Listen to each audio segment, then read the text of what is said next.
નમસ્કાર મિત્રો. તો મિત્રો, ગુજરાત પોલીસ ભરતી બોર્ડના ચેરમેન તરીકે આઈપીએસ નીરજા ગોટરુની કરાઈ નિમણૂક.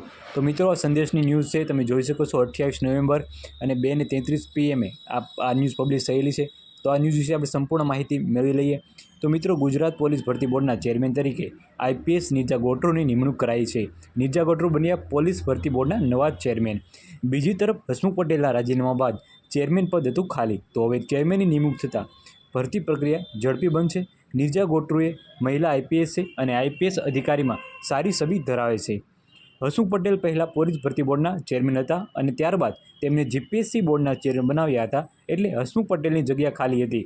ત્યારબાદ સરકારે નિર્ણય લીધો અને પોલીસ ભરતી બોર્ડના ચેરમેન તરીકે નીરજા ગોટરુની પસંદગી કરાઈ છે.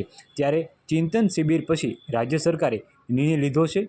ગગનદીપ ગંભીર અને વબાંગ જમીરનું નામ પણ અગ્રેસર ચાલી રહ્યું હતું, પરંતુ સરકારે નીરજા ગોટરુને જવાબદારી સોંપી છે. મિત્રો, વર્ષ 1993ની બેચના નીરજા ગોટરુને એડિશનલ ડીજીપી તાલીમ ગાંધીનગર ખાતે નિમણૂક આપવામાં આવી હતી.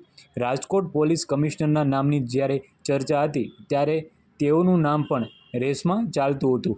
એક સિનિયર અને ગંભીર અધિકારી તરીકે નીરજા ગોટરુની ગણતરી કરવામાં આવે છે અને સરકારની ગુડ બુકમાં તેનું નામ રહેલું છે. અમદાવાદમાં પણ ટ્રાફિક વિભાગમાં તેઓ ઉચ્ચ અધિકારી તરીકે ફરજ બજાવી ચૂક્યા છે. ડિસેમ્બરમાં નવું શિડ્યુલ આવશે. રાજ્ય પોલીસ ભરતી શારીરિક કસોટી મોડલ 2 માટેની તારીખમાં ફેરફાર કરવામાં આવ્યો છે. યુવાનો આ પરીક્ષા માટે લાંબા સમયથી આતુરતાથી રાહ જોઈ રહ્યા છે. અગાઉ શારીરિક કસોટી નવેમ્બરના અંતની આસપાસ યોજાય તેવી શક્યતાઓ હતી, પરંતુ હવે નવેમ્બર નહીં પરંતુ ડિસેમ્બરમાં પરીક્ષા અંગેનો નિર્ણય લેવામાં આવ્યો છે. યુવાનો અમદાવાદ, ગાંધીનગર સહિત જ્યાં ગ્રાઉન્ડની વ્યવસ્થા છે ત્યાં દોડવાની પ્રેક્ટિસ કરી રહ્યા છે. હવે એવી માહિતી સામે આવી છે કે ડિસેમ્બરની શરૂઆતમાં ઉમેદવારો માટે નવું શિડ્યુલ અમલમાં મૂકવામાં આવશે.